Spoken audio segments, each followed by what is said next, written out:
Okay, you're live. All right. Well, good afternoon, everybody, and happy Friday. I'm Chris Roop, and I'm a fiscal analyst with the Legislative Joint Fiscal Office. So pensions are a topic of conversation this session. So the speaker thought it would be helpful to give all members an opportunity to learn more about the key issues involving pensions, especially since not everybody has the same experience or level of familiarity with dealing with pensions. Over the last 2 weeks, we presented 2 sessions that provided a high-level overview of pensions and how they work, and a deeper dive into some of the specific factors that cause some of the challenges we are seeing in the pension systems today. Both presentations are online, and I've provided links to access them here. Today is the 3rd installment of the Pension Workshop series, and we will focus on some potential paths forward and strategies pursued by other states. And as I said last week, I don't pretend to be an actuary, lawyer, or financial advisor, so I'm trying to keep this material at an accessible level and stay out of the weeds. I'm sure you'll be hearing more from the treasurer and others on these issues in greater detail this session as well. But if I say anything that is confusing or that triggers a question, please don't hesitate to ask. I also know some members have more experience dealing with these issues in prior legislative sessions. So if I cover a point you think is worth elaborating on, or if I omit something you think is important, I welcome you to speak up and contribute to this conversation so your colleagues can benefit from hearing from your perspectives. So let's start off today with some nationwide context. Here's a slide from the Federal Reserve that aggregates government pension funding data, funding ratio data by state. This is what the pension landscape looked like in 2007, right before the Great Recession. Yellow or gold states had relatively healthy pension funding ratios, and red states were less well-funded. Now let's see how the map changed 2 years later. Now let's see what things look like more recently.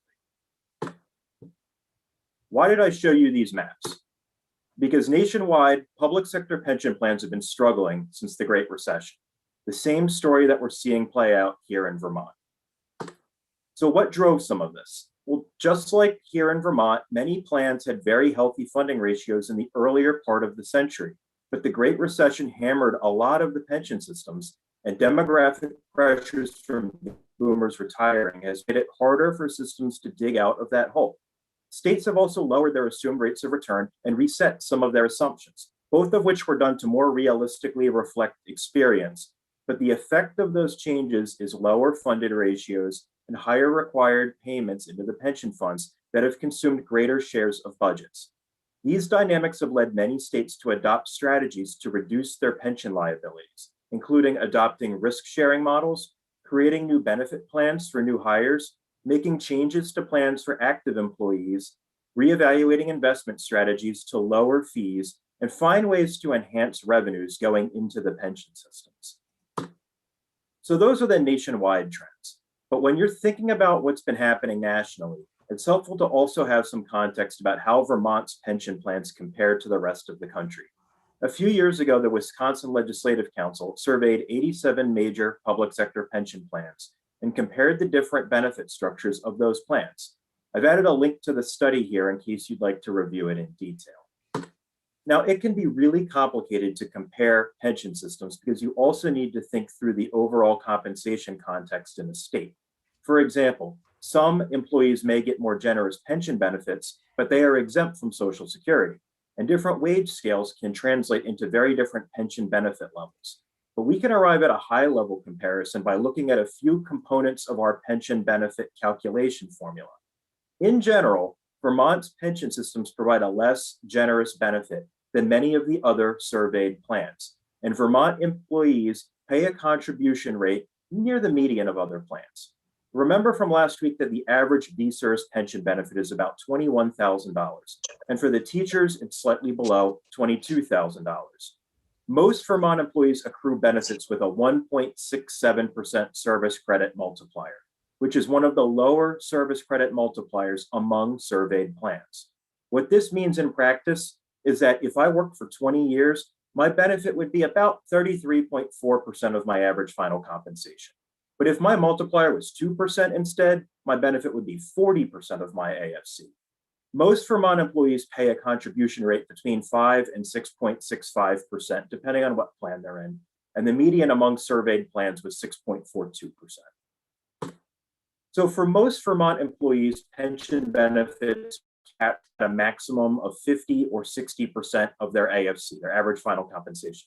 Almost all of the other plans that were included in the survey had either a higher cap or no explicit cap. For some context, a Vermont employee subject to a 50% AFC cap will generally hit their maximum pension benefit after 30 years of service. Most Vermont employees are required to work 5 years to vest. Most plans nationwide require either 5 or 10-year vesting. So we're not really an outlier there.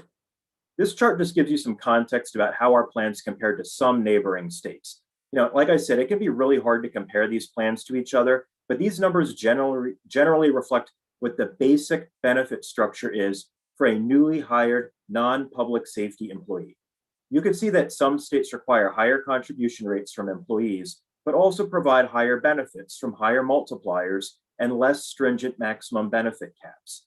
You generally tend to see higher employee contribution rates and more generous multipliers in the plans where the members do not participate in Social Security.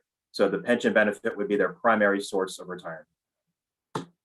So now that you have a little bit of context around the national trends and how Vermont's pension benefits compare, let's transition to some possible strategies that can be used to help address the current situation. Remember from last week that the unfunded liability is represented by the size of that gap between the accrued liabilities and the actuarial value of assets, the space between the gray and orange lines. That gap ultimately needs to be closed and paid off through higher ADEC payments when all else is held equal, and typically the employer bears that cost. If you want to take steps to close that gap and reduce the budgetary pressure of those ADEC payments, you need to take measures that move those asset and liability lines closer together. So how does Vermont pay that ADEC? For VSERS, the ADEC is typically paid out of the fund that pays the employee's salary. Approximately 40% of the total VSERS employer costs are charged to the general fund. On the teacher side, the unfunded liability portion of the ADEC is charged to the general fund, but the employer share of the normal cost is paid from the ed fund. A small portion of the ADEC is also charged to local education agencies for teachers who are supported by federal grants. As pension plan assumptions like the lowered assumed rate of return have changed due to experience, the normal cost has increased. This means that more money needs to be set aside each year to fund the future pension benefits the workforce earned that year. But the employee contributions have not increased at the same time. So the employer is bearing those increases in the normal cost.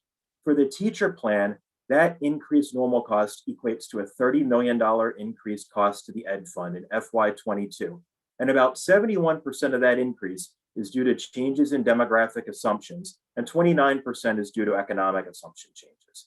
And for VSERS, the increase will be around $16 million across all funds. And roughly 42% of that increase is due to changing demographic assumptions, and 58% is due to the new economic assumptions. This table at the bottom shows you how the growth in retirement liabilities across all 4 buckets has impacted just the general fund. By FY22, these liabilities will consume more than 13 cents of every dollar hitting the general fund, an $81.7 million increase since FY19.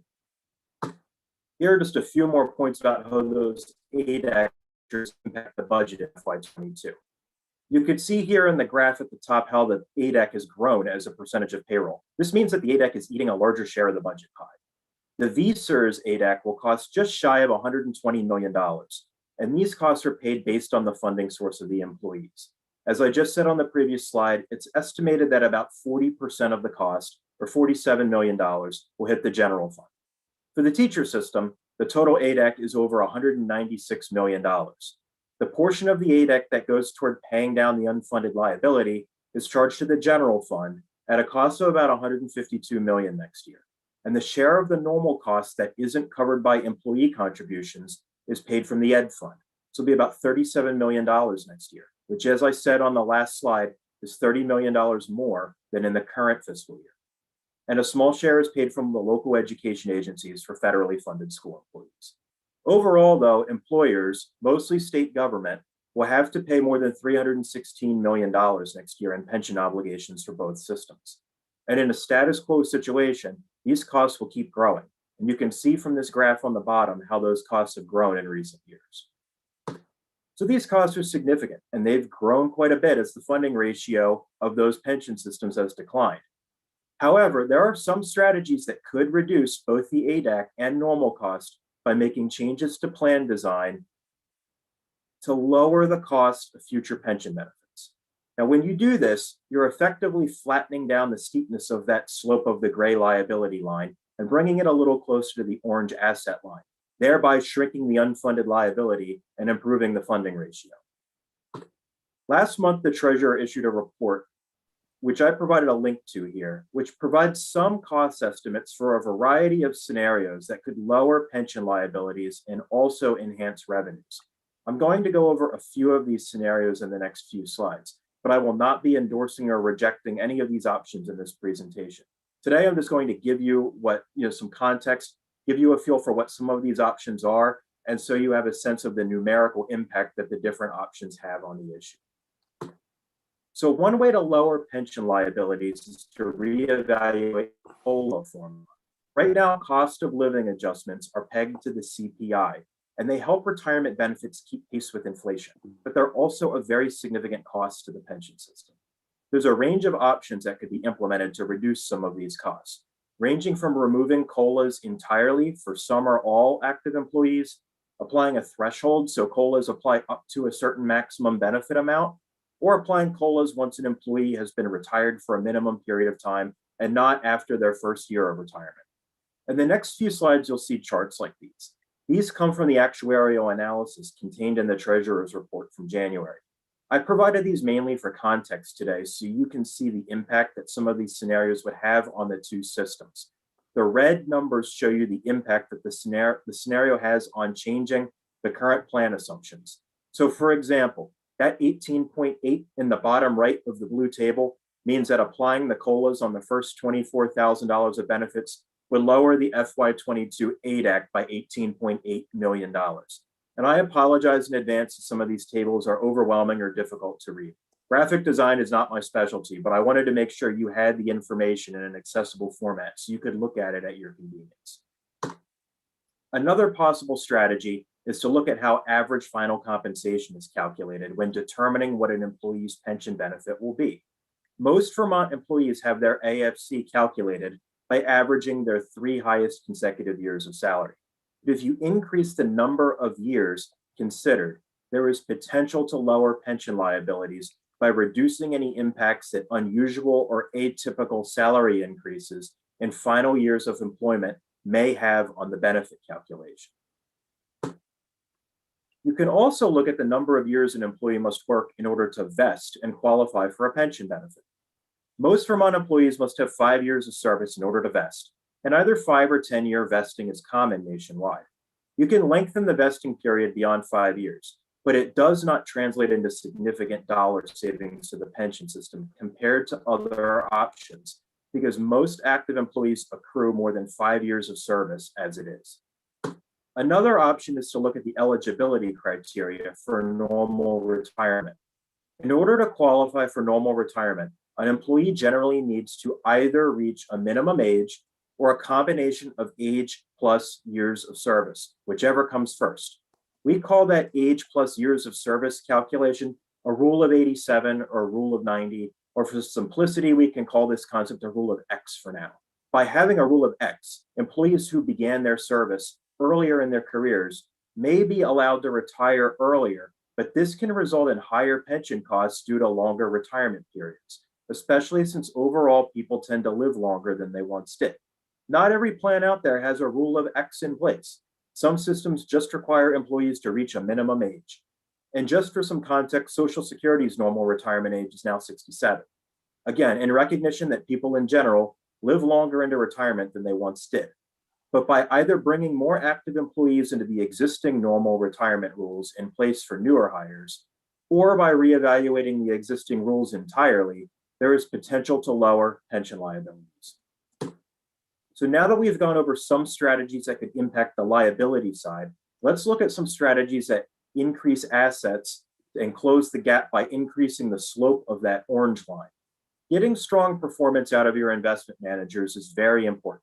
The fund needs to hit its rate of return at minimal expense. And many plans nationwide, including here in Vermont, have made lowering investment costs a really big focus in recent years. But it's important to have a diversified portfolio that protects the fund from risk and volatility. You don't want to see that orange line dip downward, especially if the funding ratio is as low as it is, just because you made a bad investment some year. But in addition to that, you can look for other ways to put more money into the pension system, which we'll talk about next. So if you have significant one-time revenues, that could be an opportunity to use those funds to pay down long-term pension obligations. Remember the power of compound interest.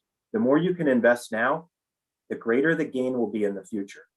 Some places have also looked at dedicating revenue sources to pay down pension liabilities, which can help relieve budgetary pressures from ADAC payments, especially if you're using a new revenue source that isn't already spoken for in the budget. Another idea is to use unanticipated revenue to fund a reserve account that could be drawn from to help offset any year-to-year volatility in the ADAC payment. This could help ensure that the employer always makes its ADAC payment, even in tight budget times. But this strategy does have a limitation, mainly that the funds in your reserve account would have likely earned a higher rate of return if they were invested directly into the pension portfolio instead. And another strategy involves looking at employee contribution rates. So right now, employees pay a percentage contribution rate regardless of how well the pension fund is doing. Most VSERS active employees pay 6.65% of gross salary, and most teacher active employees pay 5 or 6%. Over time, however, the amount brought in from employee contributions has covered a smaller share of the total amount paid into the pension fund every year, and they pay for a smaller share of the normal costs than they once did. As of FY21, the VSERS employee contributions cover just over half of the normal cost and 25.4% of the total annual payment into the pension fund. And teacher contributions cover 49% of the normal cost and 16.4% of the total annual payment into the pension fund. Employee contribution rates can be structured in many different ways.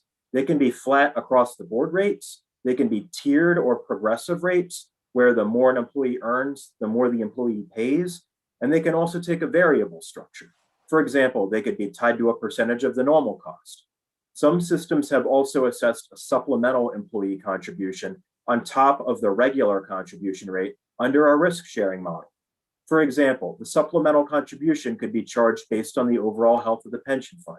It could kick in if the fund misses its investment target or falls below a certain funding threshold, and go away once the fund achieves or exceeds those targets. Here are some charts that show you the dollar impacts of a few different contribution scenarios. And I apologize again for my lousy graphic design abilities. But it's important to note here that employee contributions aren't going to do much to lower your pension liabilities in isolation. But the additional revenue brought in can lower the ADAC payment to the employer by covering more of the normal costs that would otherwise fall on the employer to pay. So that's a high-level overview of some of the options that can be considered to lower the unfunded liability and ADAC payment by lowering the cost of future pension benefits or increasing the pension fund assets by bringing those two lines closer together. Let's talk now a little bit about the concept that many states have implemented into their pension systems in the last decade: employee risk sharing. In a traditional DB, defined benefit pension system, the employee pays a fixed contribution and receives a retirement benefit that's calculated by formula. But the employee does not bear any risks due to investment performance or demographic experience falling short of assumptions, or from changes to assumptions. Instead, that cost falls entirely on the employer. These charts here are intended to show you how the share of pension costs between employees and employers has changed in recent years. The two charts on the left show you that over time, employee contributions have paid for a smaller share of the normal cost, and increases in the normal cost have fallen to the employer to pay. In other words, employees are paying for a smaller percentage of the true cost of their pension benefit. The charts on the right side take a look at the total amount of payments going into the pension system each year and includes payments toward the normal cost and the payment toward the unfunded liability, which only the employer pays. You can see that over time, employee contributions comprise a smaller percentage of the total payments into the systems, and a greater percentage of the total has fallen to the employer. This is because employee contribution rates have been relatively flat, while the normal cost and unfunded liabilities have increased, and the employer bears that increase. So at the beginning of this presentation, we saw how many plans nationwide have seen their funding ratios deteriorate due to a variety of factors since the Great Recession. The budgetary pressures caused by this has led many plan sponsors to reevaluate their pension benefits and create new pension plan structures and models that lead to more shared risk between employees and employers. Despite a lot of chatter, the DB defined benefit plan remains the dominant model in the public sector. Some states, however, have adopted other pension structures like hybrids, but DC plans, just straight defined contribution plans, have been commonly offered as an option, but it's really still pretty rare to find a state that only offers a DC plan. But nevertheless, plan sponsors have increasingly looked to find ways to share more risk with employees within the DB defined benefit framework. Now let's take a look at a few examples of what risk sharing looks like in other states. So one way to share more risk between employees and employers is through changes to how employee contribution rates are calculated. As I noted previously, the traditional model is for employees to pay a fixed percentage of gross salary into the pension system. But that fixed percentage is rarely tied to the overall health of the pension system. In a risk-sharing model, those employee contribution rates can change in ways that are tied to the overall health of the pension system. For example, some systems have their actuaries calculate the employee contribution rate each year based on some condition of the fund and applying some predetermined formula split between employer and employee. Some systems implement a surcharge on top of the regular contribution rate, and that surcharge is based on some metric like whether the fund's investment performance fell above or below assumptions. In other words, the employee may pay an extra 0.5%, for example, if the fund didn't meet its targets, and that 0.5% could go away if the fund later exceeds its targets. Some systems also peg the employee contribution rate to a percentage of the normal cost. So employee contributions increase if the cost of their future pension benefits increases. And like the shared risk, shared gain model, some plans assess a supplemental employee contribution until the fund hits some established benchmark.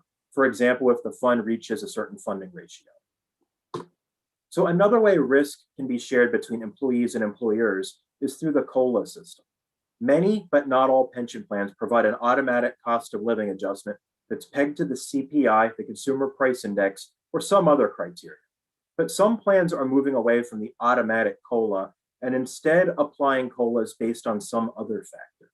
For example, some states allow an employee to opt for a reduced normal retirement benefit in exchange for receiving a permanent annual guaranteed COLA of a certain percentage. Other states only pay out a COLA if the fund's investment performance exceeds the assumed rate of return. Some states don't apply a COLA until a member has reached a certain age or number of years in retirement, which may in some situations encourage employees to work longer than they otherwise may have and save the pension system's money. And some places take the tiered COLA approach and only apply a COLA up to some threshold, which shares inflation risk between employee and the pension fund. So risk can also be shared by adopting alternative plan designs. These are typically applied for new hires only, and a common version is the defined benefit, defined contribution hybrid. This can work different ways. Often a traditional DB benefit is maintained, but it might be less generous than a legacy DB plan. To make up for that, the hybrid may offer an employer-matched DC plan in parallel that the employee can also participate in. So the employee would get retirement benefits from both a DB and a DC plan. You can also create a stacked hybrid, which is a plan I'm familiar with from Philadelphia. Under the stacked hybrid model, a traditional DB model can remain in place for employees who earn up to a certain income level, and their contributions and benefits are capped at that income level. For employees who earn more than that income level, they can take advantage of an optional employer-matched DC plan. In this system, the pension fund has less risk exposure to paying out very high retirement benefits from unusually high salaries, and it also provides a savings alternative that may appeal to some higher earning employees who may not have the same career trajectory as other employees in the workforce. So another alternative model out there is called the cash balance plan. In a cash balance plan, the retirement benefit is based on how many credits an employee builds up based on how long they've worked. When the employee decides to retire, the system will calculate an annuity based on how many credits are in their account. The effect of this is that employees who work longer often receive higher retirement benefits because they accumulate more credits, and the annuity is calculated across fewer years of retirement. This is not a very common model, but several states have adopted them in recent years. So that's a quick overview of some of the strategies that are out there that have the potential to lower the unfunded liability. I've included some links at the very end of this slide deck to additional reading materials if you're interested in learning more about some of these strategies pursued by other states. And as I said in a previous presentation, there's no one strategy that makes this challenge magically go away. But opportunities do exist that may help make the challenges easier to manage through, from lowering ADAC costs and or sharing more of the risk between employees and employers. I want to wrap up this presentation workshop series with a few parting words. First, you can only bend down the liability cost curve so far. It's very difficult to lower or avoid liabilities associated with current retirees. The opportunity to make changes on the liability side involves changes that impact the active workforce and future hires. Second, it's important to remember that anytime you make changes to the retirement system for active workers who are close to retirement eligibility, those changes could influence the behavior and decisions of those workers in ways that could impact both the pensions and the business end of providing critical services. It's important to understand any unintended consequences from making changes to the retirement system and take steps to try to mitigate those unintended consequences. And lastly, it's important to have assumptions that are realistic and achievable. When your experience deviates from your assumptions, that creates risk to the pension system. And as you get closer to the end of the amortization period, risk can translate into big jumps year over year in the ADAC because you don't have as long of an investment horizon to hope to grow your way out of the problem, and there are fewer years to pay off your unfunded liability across. So with that, I appreciate your time and attention and your excellent questions throughout this workshop series. This is not an easy issue to tackle, but it's an important one for the state's fiscal health and for the retirement security of our workforce. I'd be happy to answer any questions you may have now, or you can reach me through this email address at your convenience. Thank you. Great. Thank you so much, Chris. Another great presentation. At this point, we can turn it over for questions. I know, as with the previous two, it's a lot of information, sort of taken all in by fire hose, but if anyone has any questions, feel free to raise your hand and we can go from there.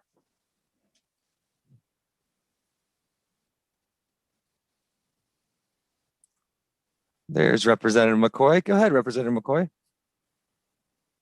Thank you. Chris, you had one slide there that you were talking about the highest 3 years of service in order to calculate your retirement.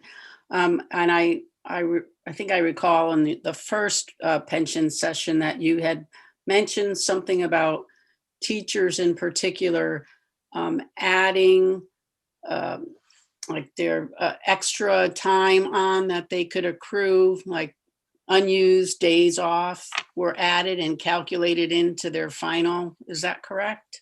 I am not entirely sure on that, but I'd be happy to research that question because the rules vary among the different plans and even among the different plans within the two pension systems about how accrued leave time can be calculated. Okay, thank you. I appreciate that. Yeah.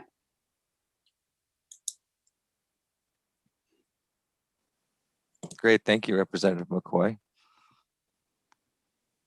We still have some members joining, a little bit on the late side.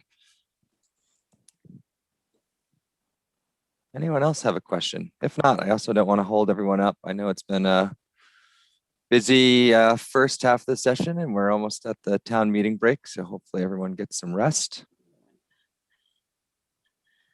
I'll ask another one if no one else wants to. Go ahead, Representative McCoy. Thank you. You kind of had maybe 7 or 8 states that you kind of used as models in your presentation. What's the balance of the others? What are the balance of the other states doing? Are they in as bad or worse shape than we are? Or? Yeah, that's a great question. So the states that I sort of cherry picked out for reference in the slides was only a handful of states. You know, I think other states have done, there are other states out there that have taken this on. Whenever this presentation is posted online, there is going to be a link to some further reading materials on the very, very last slide.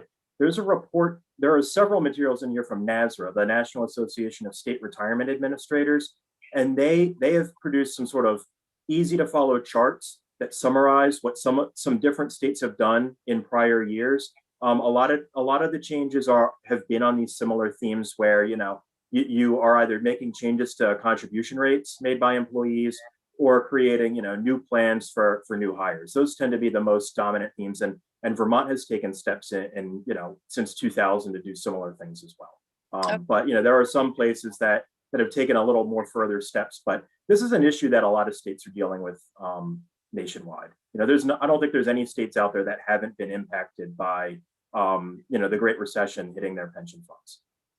Okay, thank you.